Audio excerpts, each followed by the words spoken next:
Bonjour et bienvenue. Aujourd'hui, on plonge dans l'univers de l'ostéopathie équine. Bonjour.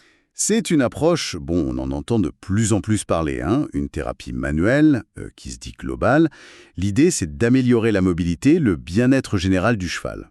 Alors, l'objectif, là, pour nous, c'est d'aller un peu plus loin que les généralités. Comprendre les idées derrière, savoir quand ça peut être utile, comment ça se passe, une séance, et puis surtout, qu'est-ce que ça apporte vraiment? Et où sont les limites aussi? Alors voilà, explorons ça. Pour commencer, cette fameuse approche holistique. Qu'est-ce que ça veut dire concrètement? C'est vrai que l'intérêt pour ces approches, disons, complémentaires, il grandit beaucoup dans le soin animal. L'idée de base, avant même de parler technique, c'est vraiment de voir le cheval comme un tout, un ensemble. On va pas juste regarder le symptôme, la boiterie par exemple, ou une défense. On essaye plutôt de comprendre comment ce symptôme s'intègre dans l'équilibre général de l'animal. Du coup, c'est vrai que comprendre les grands principes, c'est essentiel pour saisir la portée de la pratique. Justement, les principes. Les sources qu'on a regardées insistent sur quelques piliers fondateurs. Le premier, cette idée de globalité du corps, que tout est lié. C'est ça, c'est tout à fait ça. Le corps, c'est une unité fonctionnelle. Un problème qui apparaît, disons, dans une épaule, ça peut être la conséquence d'un truc qui s'est passé bien ailleurs. Peut-être une vieille compensation au niveau du bassin ou même au niveau des mâchoires. L'ostéopathe, en fait, il cherche la cause première, la vraie source du problème. Et elle n'est pas toujours là où ça fait mal, ou là où on voit le symptôme. Il faut remonter la chaîne des adaptations que le corps a mis en place. D'accord. Et ça m'amène au deuxième principe, la structure gouverne la fonction. Ce lien entre l'anatomie, la structure, et puis le mouvement, la fonction. Comment ça marche en ostéo? Alors ça, c'est vraiment central. Prenez une articulation. Une vertèbre, par exemple. Si elle ne bouge pas bien, si sa mobilité naturelle est limitée, même un tout petit peu, on dit qu'elle est en restriction ou bloquée. Mais sa fonction, permettre au dos de bouger de façon fluide, coordonnée, elle va être touchée. C'est logique. Et du coup, les muscles autour, ils vont devoir compenser. Soit ils vont se contracter plus, soit ils vont travailler différemment, de façon asymétrique. Résultat, le cheval a du mal à s'incurver d'un côté, peut-être, ou il est raide. Oui, je vois. La qualité du mouvement, elle dépend directement de la liberté de la structure. Et ça vaut pour les articulations, mais aussi les muscles, les ligaments et même les fascias. Ah, les fascias. Oui, vous les mentionnez. Pour ceux qui connaissent moins, c'est quoi exactement? Bien sûr. Les fascias, c'est du tissu conjonctif. Imaginez une sorte de réseau de fibres très fin qui enveloppe tout dans le corps. Ça connecte les muscles, les os, les organes, les vaisseaux, les nerfs. C'est comme une immense toile d'araignée interne. Et l'ostéopathie en accorde beaucoup d'importance parce que si ce réseau est tendu ou s'il y a des adhérences, ça peut créer des problèmes à distance et perturber toute la mécanique du corps. C'est fascinant de voir comment tout est interconnecté dans cette approche. Un autre concept important, c'est l'auto-guérison. Alors là, comment on doit comprendre ça? L'ostéo active des pouvoirs cachés. Non, non, pas du tout comme ça. C'est beaucoup plus pragmatique en fait. Le corps, humain ou cheval, il a ses propres systèmes pour se réguler, se réparer, s'adapter. C'est naturel. Quand il y a un stress, une blessure, une tension, le corps essaye toujours de revenir à l'équilibre. L'homéostasie, on appelle ça. L'ostéopathe, lui, il n'est pas là pour guérir avec une baguette magique. Son rôle, c'est plutôt d'identifier ce qui bloque ce processus naturel. Il cherche, élève les obstacles, ces fameuses restrictions de mobilité, qui empêchent le corps d'utiliser ses propres capacités de récupération. D'accord. En redonnant de la mobilité, on facilite le travail du corps. On l'aide à mieux fonctionner par lui-même. C'est plus clair. Et le dernier principe, souvent cité, l'artère est suprême. Ça sonne un peu mystérieux? Oui, la formule est un peu ancienne, mais l'idée est cruciale. Ça met l'accent sur l'importance d'une bonne circulation. Circulation sanguine, bien sûr, mais aussi lymphatique, et même la bonne transmission de l'influx nerveux. Pour qu'un tissu, un muscle, une articulation, un organe fonctionne bien, se répare bien après un effort ou une petite lésion, il faut qu'il soit bien nourri. Ça veut dire un bon apport en oxygène, en nutriments, et aussi une bonne évacuation des déchets produits par le métabolisme. Par exemple, on sait que des tensions, même légères, au niveau des premières vertèbres cervicales, peuvent influencer la circulation et l'influx nerveux vers les membres avant. Ça peut parfois expliquer des petites gênes ou faiblesses dont on ne trouve pas l'origine avec l'imagerie classique. Donc, redonner de la mobilité à cet endroit peut améliorer ces flux essentiels. Je vois mieux, oui. Comprendre ces principes, ça aide vraiment à saisir le pourquoi de l'ostéopathie. Alors justement, venons-en aux indications. Quand est-ce qu'on fait appel à un ostéopathe équin, concrètement, d'après ce qu'on a lu? On pense souvent aux boiteries. Oui, c'est clair que c'est un motif fréquent. Mais attention, pas forcément les grosses boiteries évidentes, hein. Ça, c'est d'abord le vétérinaire. On parle plutôt de choses plus subtiles. Une boiterie qui va, qui vient, une irrégularité qu'on a du mal à décrire précisément, une raideur générale ou plus marquée d'un seul côté. Par exemple, Le cheval qui a toujours du mal à prendre le galop sur une main plutôt que l'autre. Ou celui qui trébuche souvent, c'est pas trop pourquoi. Des difficultés dans les transitions, un manque de poussée des postérieurs, un cheval qui engage moins bien un arrière-main. Tout ça, ça peut être des signes. Au-delà de la locomotion pure, les sources parlent aussi de problèmes de comportement. Ça, c'est peut-être moins évident. Pas tant que ça, en fait. Le comportement, c'est souvent la première façon pour le cheval de dire « j'ai mal quelque part » ou « je suis gêné ». Un cheval qui se défend tout à coup quand on le sangle, qui essaye de mordre quand on le brosse à un endroit précis, ou qui refuse de sauter un obstacle alors qu'avant ça allait, qui devient irritable ou qui répond moins bien aux jambes. Ce n'est pas forcément un caprice ou un problème d'éducation. Ça peut très bien être lié à une douleur, à une restriction de mouvement. Une tension au garrot ou au sternum, ça peut rendre le sanglage hyper désagréable. Une gêne dans le dos, ça peut expliquer le refus à l'obstacle. L'ostéo va chercher s'il y a une cause physique derrière ce comportement. on lit aussi que c'est indiqué après un traumatisme, hein. Même un petit truc apparemment, une glissade, un transport un peu difficile, ou après avoir été immobilisé au box. Pourquoi? Oui, parce qu'un choc, même sans blessure visible tout de suite, ça peut créer des fixations, des pertes de mobilité dans les tissus, les articulations, les fascias. Pareil pour une immobilisation prolongée. Le cheval va compenser, souvent très bien au début, mais ces compensations à la longue, elles peuvent causer d'autres soucis, raideur, douleur, baisse de performance. Donc une séance après un trauma ou une période au box, ça permet de faire un check-up, de repérer ces petites restrictions et de les libérer avant qu'elles ne s'installent vraiment. Et puis, il y a tout l'aspect préventif. Le suivi régulier, surtout pour les chevaux de sport, mais aussi les jeunes, les plus âgés. Oui, c'est un volet important. Chez le cheval athlète, l'entraînement intense, ça sollicite énormément le corps. Ça peut créer des microtensions, des petits déséquilibres. Si ça s'accumule, ça peut limiter la performance ou même mener à une vraie blessure. Donc un suivi ostéo régulier, ça vise à détecter et corriger ces petits trucs avant qu'ils ne deviennent un vrai problème. Pour un jeune cheval, c'est pour accompagner sa croissance, les débuts du débourrage, du travail de façon harmonieuse. Et pour un cheval âgé, l'objectif, c'est souvent d'améliorer son confort, soulager les raideurs liées à l'arthrose, aux vieilles douleurs, et maintenir une bonne qualité de vie le plus longtemps possible. Et on trouve aussi des cas plus spécifiques. Mal de dos, sensibilité à la selle, difficulté à mâcher liée à la mâchoire ou au cervical, même une asymétrie musculaire. Absolument. En fait, si on relie ça à une perspective plus large, tous ces signes, même une simple différence de muscle entre le côté gauche et le côté droit, ça peut indiquer un déséquilibre caché. Si un côté est moins musclé, c'est souvent que le cheval l'utilise moins. Pourquoi? Probablement à cause d'une gêne, d'une restriction quelque part. Logique. C'est là que l'analyse ostéopathique entre en jeu. Mais, et c'est crucial de le redire toujours, en complément du vétérinaire. L'ostéopathe ne pose pas de diagnostic de maladie, tendinite, arthrose avancée, infection, ça c'est le véto. Lui, il évalue la fonction, la mobilité. S'il suspecte une pathologie, il doit absolument référer au vétérinaire. Le dialogue entre les deux est vraiment idéal. C'est très clair. Alors, bon, on a compris pourquoi on pourrait faire appel à un ostéo. Maintenant, comment ça se passe, une séance, concrètement? Ça commence par une discussion, j'imagine? Il pose plein de questions. L'histoire du cheval, âge, race, ce qu'il fait, ses problèmes de santé passés, les accidents. Pourquoi on l'appelle aujourd'hui? Qu'est-ce qui a été observé au quotidien, au travail, au box, pendant les soins? Son mode de vie, pré, box, nourriture, le matériel utilisé, selle, filet.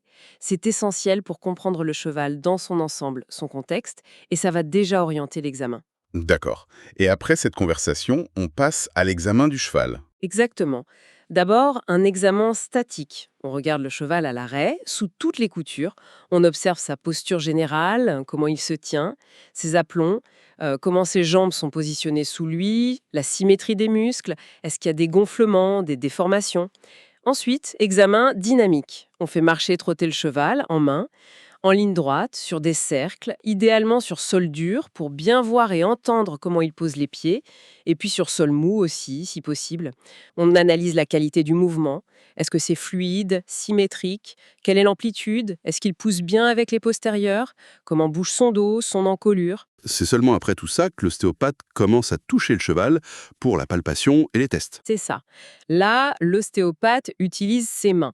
Il va parcourir tout le corps du cheval, vraiment de la tête à la queue, des pieds jusqu'au garrot. Il cherche des signes de tension dans les muscles, des zones dures, un peu cordées, des zones chaudes ou au contraire froides, des réactions quand il appuie, sensibilité, défense. Et surtout, il va tester la mobilité de chaque articulation. Les vertèbres, les membres, la mâchoire et évaluer comment les tissus glissent les uns sur les autres, notamment ces fameux fascias. Il fait des tests de mobilité très précis pour trouver les zones qui ne bougent pas comme elles devraient. Et c'est là qu'il va corriger. Les sources parlent de différentes techniques, structurelles, fonctionnelles, crânio-sacrées, viscérales. Sans faire un cours, ça implique quoi pour le cheval? Ça fait mal? Alors, l'ostéopathe choisit ses outils en fonction de ce qu'il trouve, mais aussi du cheval, son âge, sa sensibilité, son état général. Les techniques structurelles, c'est souvent plus direct. On cherche à redonner du jeu à une articulation avec une petite impulsion, rapide et précise. Parfois, on entend un petit crack, mais ce n'est ni systématique ni le but recherché. Les techniques fonctionnelles, elles, sont beaucoup plus douces. L'ostéopathe accompagne le tissu ou l'articulation là où il est le plus à l'aise, là où ça tire le moins, et il attend que le corps relâche la tension tout seul. L'approche crânio-sacrée s'intéresse aux tout petits mouvements entre les os du crâne et le sacrum et leur lien avec le système nerveux. Et l'approche viscérale regarde la mobilité des organes et de leurs attaches, car des tensions là peuvent avoir des effets sur le dos ou la respiration par exemple. Ce qui est important, c'est que même si une manip peut surprendre un peu le cheval, normalement ce n'est pas douloureux. Un bon ostéo travaille avec le cheval, il respecte ses réactions. Ça demande une grande finesse, on dirait, et beaucoup d'écoute du cheval. Ah oui, complètement. Observer comment le cheval réagit pendant la séance, c'est primordial. Un bâillement, le cheval qui lèche ses babines, qui soupire fort, qui baisse la tête, qui change sa posture, c'est souvent des signes que quelque chose se relâche, que le système nerveux réagit. À l'inverse, s'il se crispe, essaie de s'en aller, ça veut dire qu'il faut peut-être changer de technique ou d'endroit. Et la qualité de la discussion au début, l'anamnèse, elle est aussi hyper importante pour faire les liens entre ce qu'on a entendu, ce qu'on observe et ce qu'on sent sous les doigts. D'accord. Et une fois les corrections faites, la séance finit avec des conseils? Oui, c'est une partie importante aussi. L'ostéopathe explique ce qu'il a trouvé, ce qu'il a fait, et puis il donne des recommandations pour que la séance soit la plus bénéfique possible. Souvent, c'est une période de repos relatif, quelques jours sans travail intense, parfois des petits exercices à faire à pied ou monter pour aider le cheval à s'habituer au changement, à garder la mobilité retrouvée. Il peut aussi suggérer des ajustements de matériel, selle, filet, ou même des choses liées à l'environnement, la gestion quotidienne. Bon, alors si on fait un peu le bilan, concrètement, qu'est-ce qu'on peut espérer comme du bénéfice de l'ostéopathie équine? Les bénéfices qu'on vise sont variés. Souvent, on cherche à améliorer la locomotion, plus de souplesse générale, des allures plus amples, plus régulières, plus symétriques. Chez le cheval de sport, ça peut se voir par une meilleure disponibilité au travail, une meilleure performance, plus de facilité dans les exercices comme l'incurvation, le rassemblé. On cherche aussi à réduire les douleurs ou les inconforts liés au blocage. Et ça, on peut le voir par moins de réactions de défense, moins d'irritabilité. Et puis, de manière générale, on veut contribuer à un meilleur bien-être, plus de confort, surtout pour les chevaux âgés ou ceux qui ont eu des soucis avant. Et l'amélioration, elle est visible tout de suite après la séance ou ça prend du temps? Ah, ça dépend vraiment. Parfois, oui, si le problème était assez récent et simple, on peut voir une différence assez nette rapidement dans les jours qui suivent. Mais pour des trucs plus anciens, chroniques, avec beaucoup de compensations qui se sont installées, là, l'amélioration sera souvent plus progressive. Le corps, il a besoin de temps pour s'adapter, pour intégrer les nouvelles informations de mobilité. C'est pour ça que parfois, il faut plusieurs séances espacées. Et le respect des conseils après la séance, le repos, le travail adapté, ça joue beaucoup aussi pour que ça apprenne bien. C'est encourageant, mais pour être complet, il faut aussi parler des limites. L'ostéopathie, ça ne règle pas tout. Les sources insistent vraiment là-dessus. Et elles ont 1000 fois raison. C'est absolument fondamental de bien comprendre ça. L'ostéopathie ne remplace jamais un diagnostic ou un traitement vétérinaire. Jamais. C'est une approche complémentaire. Point. Il y a des situations qui sont clairement hors de son champ. Toutes les urgences humaines, les coliques, les fractures ouvertes, les grosses plaies, les infections graves, grippe, gourme, les maladies neurologiques sévères, les problèmes dégénératifs très avancés qui demandent un traitement médical lourd. Tout ça, ce n'est pas pour l'ostéopathe. Un ostéo compétent et responsable, il doit savoir reconnaître ces situations et référer immédiatement au vétérinaire. C'est sa responsabilité. Le mot-clé, c'est donc vraiment complémentaire, pas alternatif. Exactement. Complémentaire. L'ostéopathie apporte un autre regard, centré sur la mécanique du corps, la posture, la mobilité des tissus. Elle peut parfois aider là où la médecine classique est un peu démunie, par exemple sur des douleurs chroniques où l'imagerie ne montre rien, ou sur des problèmes de fonctionnement. Mais l'inverse est tout aussi vrai. La collaboration, le dialogue entre le véto et l'ostéo, c'est la meilleure garantie pour le cheval. Et ça montre aussi combien c'est important de choisir un praticien qui a une formation sérieuse, reconnue et qui connaît bien les limites de son métier et l'importance de cette collaboration. Cette approche globale est fascinante. Mais certaines sources soulèvent la question de l'objectivité. Comment l'ostéo s'assure que ce qu'il sent avec ses mains, ses restrictions, pas toujours visibles à la radio, c'est fiable? C'est une très bonne question et elle est légitime. La palpation ostéopathique, ça repose sur une sensibilité, une expertise qui demande une longue formation et beaucoup de pratique. Bien sûr, il y a une part de subjectivité, comme dans tout examen clinique fait à la main. Mais les ostéopathes bien formés utilisent des protocoles de tests précis, ils cherchent à reproduire leurs sensations, à vérifier, ils ne se basent pas sur une seule impression. Ils croisent les infos, ce que dit le propriétaire, l'anamnèse, ce qu'on voit quand le cheval bouge ou est à l'arrêt, et ce qu'on sent en palpant différentes zones, différentes structures.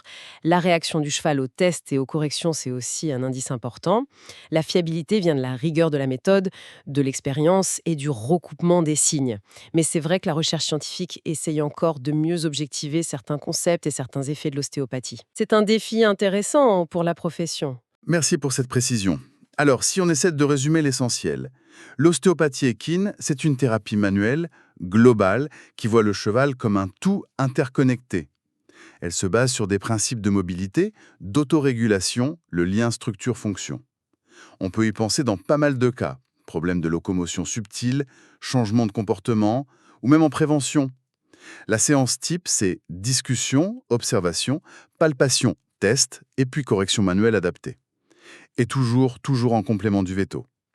Finalement, qu'est-ce que ça nous dit sur notre façon d'accompagner la santé de nos chevaux? Ça nous dit qu'on a peut-être un outil de plus, un outil intéressant dans notre boîte à outils pour prendre soin d'eux. Un outil qui nous invite à regarder un peu plus loin que le symptôme visible, à penser à l'équilibre mécanique, fonctionnel de leur corps. Et ça nous encourage aussi, peut-être, à être nous-mêmes plus observateurs au quotidien. Cette petite raideur qui revient toujours sur une main, cette défense discrète mais systématique sur un exercice, ce petit changement d'humeur. Et si ce n'était pas juste des défauts à corriger par le travail, mais peut-être des signaux, des messages que le corps du cheval nous envoie pour dire qu'il y a un inconfort, une restriction quelque part. Une invitation à être plus à l'écoute, en somme. Exactement. Et ça soulève une question intéressante pour tout propriétaire, tout cavalier. Au-delà des soins évidents, indispensables. Comment on peut apprendre à mieux décoder ce que le corps de notre cheval essaie de nous dire? À travers ses mouvements, ses postures, ses réactions, même les plus fines. En nous sensibilisant à ces liens entre la mécanique du corps et le bien-être, l'ostéopathie, comme d'autres approches attentives, peut sans doute nous aider à développer cette écoute un peu plus fine. Une réflexion pertinente pour finir. Merci beaucoup pour ces éclairages basés sur les documents qu'on avait. L'ostéopathie équine, voilà, quand elle est bien comprise, pratiquée par des gens qualifiés et intégrée intelligemment dans le suivi global du cheval, eh bien, elle semble offrir des perspectives intéressantes pour leur bien-être.